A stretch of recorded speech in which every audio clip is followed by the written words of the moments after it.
China is imminent. It's inevitable. Justifying the way it behaves off of 3 or 4 or 5,000 years of history, but where it gets its motivation is the opium wars, from my perspective. We look at the fentanyl crisis. This is their covert play of destroying American families. What were the big things you kind of liked and didn't like about being in the military? I joined because I just wanted to be a fighter. 14,000 suppliers they rely on. 2,000 of them, through their subsidiary Collins Aerospace, are in China. We can't just quickly reindustrialize here and one-for-one swap out units of production in China. I don't think we can be as effective as we hope to be if we don't include the actual middle America workers. How do you survive when you're not in control? You can do that through the industrial economy.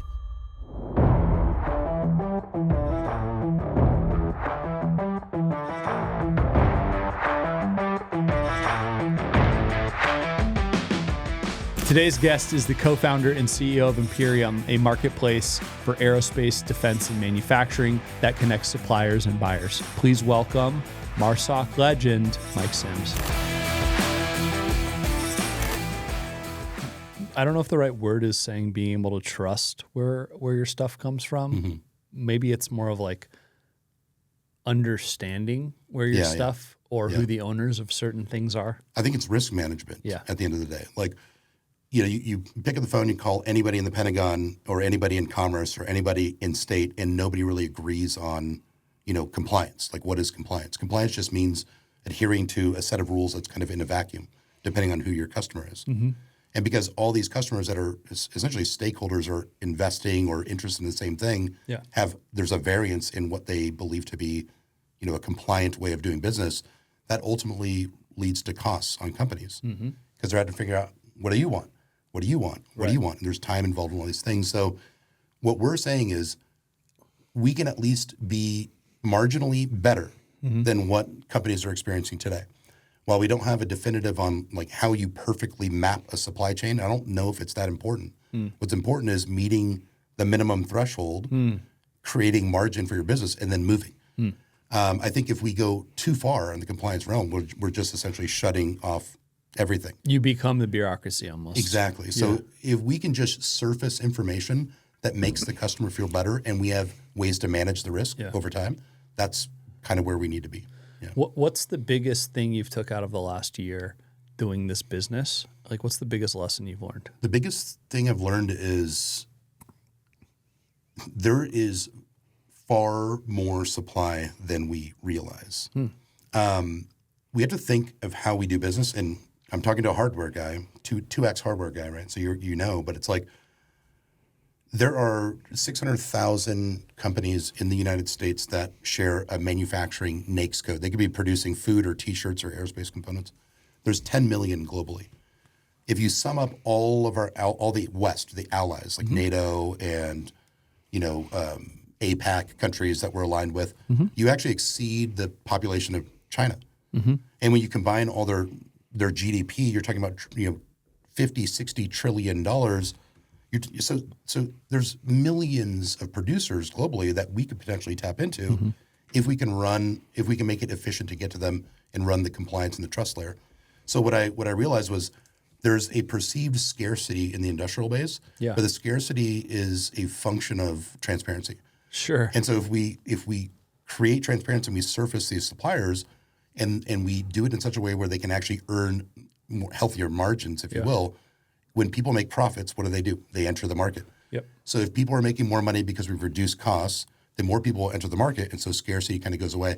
That is the biggest thing that I realized is we kind of had an intuition when we did the math and we saw how big and vast the world is and how many companies want to do business with Firestorm, but they have no idea how to get to you. So it was a big aha moment for us. Okay, so let's talk about this. There's 10 million of these manufacturers around the world, right?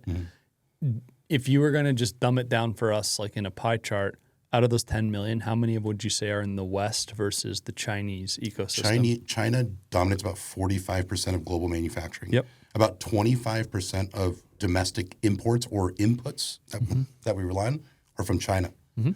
There's a snippet from the CEO of Raytheon a couple of years ago. Oh, yeah. Raytheon is now look, they may call me and say, "No, you're wrong," right? Right. I'm just pulling it off internet. It's a reliable source. 14,000 suppliers they rely on. 2,000 of them through their subsidiary Collins Aerospace are in China. Sure. This is telling us we can't just quickly reindustrialize here and one for one swap out units of production in China. So if China dominates 45% of global output and we rely on 25% of our inputs are coming from China, it's really hard to kind of dislocate from that stuff. So, when we talk about the West, you're looking at 65% ultimately. Yeah. That's up for grabs. Let me ask you a question. If Xi Jinping, bleh, I don't know why I just said that. I need to drink more coffee. No. Okay, so if President Xi, Premier Xi, if he was less bellicose and like wanting to reestablish the Chinese empire, do you think we would have the issues with like trying to decouple from China? That's a good Is question. this a leadership thing? He's an old guy, right? Or is this just like fundamentally that system now we believe it is just toxic for how the rest of like the globalized world works together? Yeah, I mean, Speaking about talking about philosophy. I know, right? I think China is imminent at the end of it. It's inevitable. It's justifying the way it behaves off of 3 or 4 or 5,000 years of history. But where it gets its motivation is the opium wars, from my perspective. Yeah. We look at the fentanyl crisis. And in fact, years ago, I kind of got a peek behind the fentanyl thing. This is 2018. And we saw charts in the government, what was happening with fentanyl. I was like, this is their covert play of destroying American families, is through fentanyl. And so I kind of looked at it as a response to the opium wars in a way as like striking back and then using IP. So I think, it's not to say that President Xi, I think, and this isn't to hit on the culture of China, right? Yeah. They're trying to move very quickly and they don't have the same rules as us. Yep. Forced technology transfer, joint ventures, IP theft, all these things. And they have, 4x our population and probably 2 or 3x our motivation, and they're unified. Yep. It's a very potent, solution they have there. Okay, so you think it all starts with the century of humiliation being Yeah. basically ground into everyone. Century of humiliation, for those who don't know, is like basically from the opium wars forward, right? Where basically there were wars that were fought to force the Chinese to buy opium, which was destroying their society, and they blamed the West, the U.S., Germany, Britain, France, kind of pushed that on them.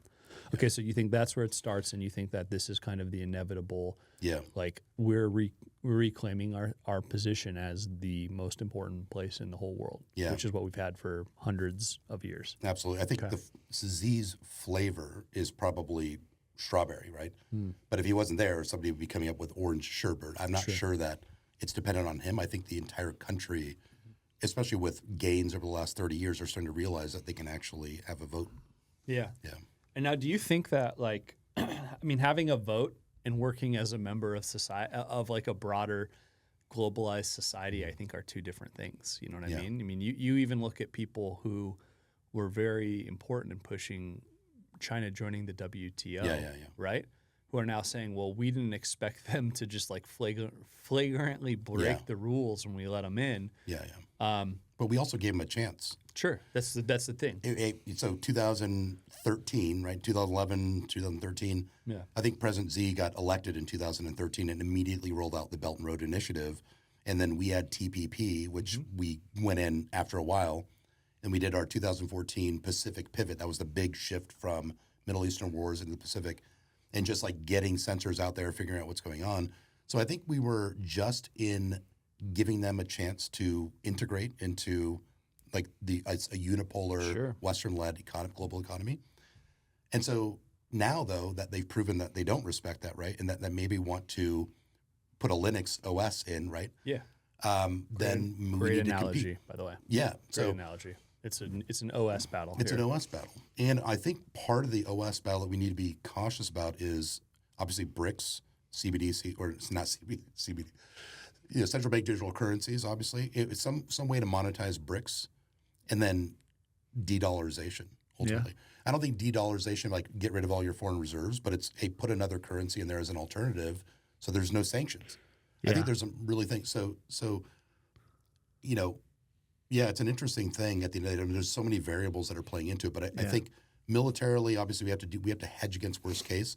It's a technology war that stokes jobs and finds places to inject money, which is important today.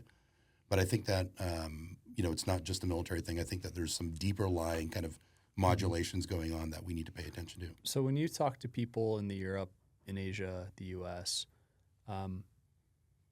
is there a consensus that like there needs to be a different platform for manufacturing that's less reliant on China? Absolutely. Yeah. I don't think it's just a China thing. I think everybody's starting to wake up realizing that they can't have too much dependency on a foreign nation. Sure. So it's not just China, it's the United States. We're seeing this today. It's like, how much do you want to get whiplashed around? Every administration, there's directional changes, big ones by 90 degrees or more. And then you have China as a global hegemon that's looking at this new OS and batting back, an older one. Yeah. Everybody's kind of like, well, now I'm going to be whiplashed all over the place, like within 2 years or 1 year. So the smarter way to do it is to diversify. And I think that we're seeing protectionism, not in the sense of protectionism tied with nationalism per se. It's more about protectionism saying, what critical industry do we need to protect, carve out a small slice of economic pie, and then that provides reliable GDP without having to be whiplashed around. So talking about votes, the biggest thing I saw in 2018 when I started seeing this problem was that the UN is like the battleground, right? Buying off all these countries through investments, Of course. gets their vote on the UN, which means they can veto, Yep. and it makes us look bad, right? So I don't think it's just China. I think it's a major power struggle of how do you survive when you're not in control, and so you can do that through the industrial economy at the end of the day. So Industrial might equal power. yes, it is the new And survival. capacity is currency. Capacity is currency. Right. I like that. What do you okay, so now you get to be a little clairvoyant, right? What do you think the next 12 to 24 months bring? Specifically with how you Sure. as a component provider Yeah. to the defense industrial base or the broader industrial Yeah, base. so I think there's more options out there, right? There's a lag time here. We can put out the headlines of the money and cut the red tape or red ribbon, right? And Sure. open up the stuff. But there's a real lag in the effectiveness and the output and all the different things that would make that a solvent kind of enterprise, right? And so we're going to still rely on foreign sources, like no matter what. Of course. And so we now we have alternatives. You have, and you look at Apple, right? Actually, let me tell a quick story. A few years ago, I got my son earbuds from Mac. Yeah. And I looked at the packaging and it said made in Vietnam. And I turned to my son, I'm like, you know what this is? This is the future. Apple is seeding Vietnam with low cost, but high tech goods. They build a skilled force and then you can start putting more stuff there. Vietnam sees this. They have 100+ Freeport zones for tax-free, FDI type of attraction. And so I look at that as just kind of a signal of everybody's going to be vying for, Apple and other, Foxcons and Wistrons Sure. to set up manufacturing and carve some kind of slice out. So I think what we're seeing is with kind of protectionism, re-globalization. I wouldn't say we're deglobalizing. I think we're re-globalization, re-global, President Z. Reglobalizing. I went to public school, so Dude, I did too. Don't worry. Right.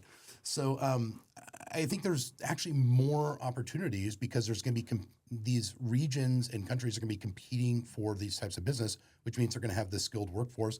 The other really interesting thing is too, they want our dollars. They want our business. And so when we say in order to get the dollar, this is the rules, right? This is the trade rules or transaction rules, which is compliance and traceability and provenance and all these things. Yeah. Because our customers are demanding that we have this rule book, right? Then it forces this behavioral change on these new sources of production that are looking for these slices of pie to kind of jump on this trade OS, if you will, of our side, where we're going to be throwing dollars into these ecosystems. So I think over the next 12 months to 24 months, I think we're going to see more diversity out there in terms, but producing the same types of goods at the same level of quality.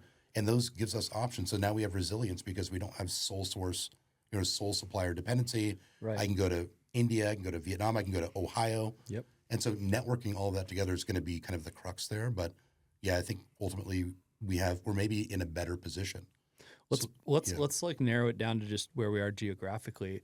Like it's been amazing to see the amount of manufacturing that has gone on just south of the border here in Tijuana. Yeah. Millions of square feet of manufacturing space as they get a demand signal from both American consumers and American companies that they actually need a cheaper workforce than China. So Mexico, it's actually cheaper to build than it is in China on an hourly basis. Yeah, yeah.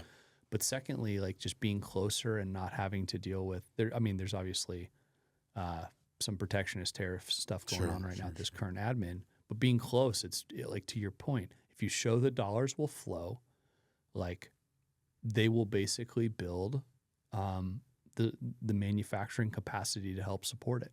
Absolutely. So your argument here is basically we're going to buy stuff, okay? Yeah. So we should be using our dollars to basically help rewrite part of the world order so we're not reliant on 45% of the global manufacturing output. Basically going to a hegemonic neighbor who breaks the rules of the current system to get what it wants. Absolutely. Thank you for coming to my TED Talk. Okay, let's change gears here with two last questions, all right? First is, what is the biggest problem in the defense tech ecosystem today? I think the biggest problem I see, and this is also maybe a little bit of a hill that I die on, and it's not a hit, right? But I'm going to try to explain this the best I can, which is investors, right, typically are cut from a certain cloth, right? You don't just raise a VC fund. Maybe there are some out there that were able to raise a fund or fund 1, fund 2 and actually grow that were kind of like self-made, right, and get up in there. But for the most part, we're talking about traditional social kind of interactions and culture, right, of wealth, the top 1%. Yep. They don't necessarily know, potentially, as like in their inner circle of friends, and this is a guess, right, a bunch of blue-collar workers throwing on, punching in and out, or a bunch of grunts running around with, drones and striking the enemy, right? So there's some distance there. And I think what our industry is lacking is more of the ground level guys. Not to say that money flows from their hands, right? But I'll tell you from experience, when we have a technology, when I was at MARSOC, with like a big spec sheet of capability, and it didn't meet that capability the first night in the water under nods when I'm tired, then it goes back in the quadcon forever. Our big metal container on base. So then I write the boss and I say, hey, the thing didn't work. Yep. And then I go away. I never talk. And then the boss tells his boss, he's like, it doesn't work. And then all of a sudden the general's like, I have too many needs, too few resources. The guys say it doesn't work. It's off the table. Yep. So I think having more of the end users kind of in all these conferences, in all the companies, right? And we see Anduril's a great, in terms of taking a lead here, Anduril's great, right? Because it takes world-class engineers, sits them with these end users. And so when an engineer's like, we want all these gizmos, the end user's like, actually think about this, that, right? We need more of that across the investment landscape and across the startup landscape. I think there's probably 5 investors that actually hold active security clearances in our space. I didn't even know that. That's atrocious. Yeah. So it's not only the end users, but if you have that type of access, then you can actually go understand what these operations are going to look like. I think really what we're saying is information, right? Of course. Like we don't have information parity. We have the Pentagon, and even in the government, right? Congress is an oversight entity that makes sure that dollars are getting spent in the right place and not being abused by the Pentagon. The Pentagon then communicates down to the geographic combatant commanders. Yep. Then they do the service command. And then all of a sudden, a Lance Corporal with a machine gun, high on Monster Energy drink and a cigarette is the one that's doing the PhD, police. You know what I mean? So it all gets boiled down into a grunt at the end of the day. And so we need better ways of getting information parity between the end user, like organization, top to bottom, and the investors. And so if that means that you hire more or have more outreach, on a broader kind of demographic of service members, and you have more investors with security clearances, then the investors can just go to the Pentagon and see what the hell is going on and go, okay, cool, we're investing in that. Yeah. I mean, this is the quad I make too. I'll put this up for the camera to see. But this is actually what you're talking about as well. Yeah. For who it's a small bubble. Who VCs pick to invest in. Yeah. And I've talked with Nathan Mintz, who's like one of the Epris co-founders, and now he's at CX2 or C2X. Oh, yeah. And we've talked about this, how like, okay, so did they go to MIT or Stanford, maybe Harvard too? Right. Were they at Anduril, SpaceX, or Palantir? It's a combination log. It's like, oh yeah, you hit two unlock. of the four. Yeah. There you go. Yeah. There are so many creative people. At one point in the last 10 years, do you know what school like more people went to go work at? Sorry. What school did Apple hire the most people out of? Probably San Jose. You're very close. It's Cal Poly at Okay, one point, yeah. right? Yeah. But then you have groups like General Atomics here in town, San Diego State and Cal Poly. They gobble up engineers from there. So the point here is that I don't think just on the investor side, but on the who they're going to bet on side, right? Yeah. How many guys who went to Stanford, MIT, or Harvard worked at Marsoc? Yeah, Couple. maybe. Yeah. Right. But the point is that end users Yeah. have a lot of input on product because they can actually turn it into like operationally relevant technologies Absolutely. as opposed to like, here's my thesis. Yeah. You know what I mean? That I think works. I get maybe once a week somebody, right, from a founder, somebody totally disassociated with the military, has a great, I mean, these are bright minds, right, from top schools. And they have this idea and they run it by me. Some investor will say, hey, can you talk to him or whatever? Yeah. I usually take it. And after 30 minutes, I just, not because I'm a genius, which I'm not, but because I have lived experience, I'm able to give them 3 or 4 data points that probably either justify what they're doing or give them course correction so that they don't build up technical debt. And at the end, they're like, this is insane. Thank you so much. Because I wasn't even tracking that. And it's as simple as like, actually, I just met with this company that's building proteins that like trick your tongue into different flavors without the sugar. It's very interesting. And they want to get them into like MREs in the military. Yeah. The company's actually called Weekend. It's a bunch of young kids that are super smart, ambitious. I thought it was interesting. But I told them about CDS bundles, how we get airdropped in supplies on long, like high endurance kind of missions where you're drinking out of canals and different things. And I told them that, we don't want cans, we want powder so I can like fill up everybody's drinks. So simple things like that change the product direction. And so, it makes sense why they go here, right? Because there's such a lack of information. It's so risky that they go to a known quantity. They pattern match. They pattern match, and they're like, "Hey, this is paid off." So it's and VC as like the highest risk asset class from an allocator's standpoint. Of course, they have bosses too, and so it makes sense why they will always kind of like lean to there. The other thing too, we know it's about markups, and so with those logos and those brands, they can get a quick markup, even if PMF hasn't even arrived yet. It's not a hit, right? It's just a reality. No, at the for end of the sure. day. Yeah. No, for sure. Okay, so if you're listening, defense tech VCs, think broader, bring in former military folks, and take a couple more risks. Yeah. All right, last question here. What's a hill you're willing to die on? Here's your hot take. Anything you want. Yeah. Well, I look at the manufacturing. I just like posted a thing on LinkedIn too. There's an incredible organization here in San Diego called Workshop for Warriors, and it's a nonprofit. They basically it's a trade school for transitioning veterans and veterans who have been out there, and so they have a machine shop track and they have a welding track. And after 4 months, you're nationally certified. Go weld pipes in Texas or stainless steel or titanium in an argon chamber at Sandia. They're producing high quality output. So, but what they do is they pushed out 1,600 of these skilled workers, right? And which was great for like the industrial backbone of our economy. We need hundreds of thousands. Yep. And so the hill I'm going to die on is we need more money going into these programs. Workers matter. Like robots and AI, got it. AI factories, got it. The reality is we've lost 70,000 industrial workers since April because margins matter. We're talking about manufacturing, which means pennies, thin margins. We don't have excess to spend on this stuff. So my big hill to die on is that when we have tectonic conferences, when we have reindustrialization conferences, when we have anything going on, if we're talking about steel workers, I better see somebody up there with a freaking hard hat. If we're talking about labor, I better see somebody from the union up there, because otherwise we're running into the Stanford, MIT, whatever, and these are people that probably haven't punched in, probably couldn't turn a MIG welder on. Not a hit. They've been indexed. They're indexed in a different direction, but they are advocating and campaigning on behalf of somebody else without allowing their voice to rise in these conferences where billions of dollars are traded on ideas. So I would love to see, the hill I'm going to die on is I don't think we can be as effective as we hope to be if we don't include the actual middle America workers in these conversations. They're the ones that are going to lose their jobs first.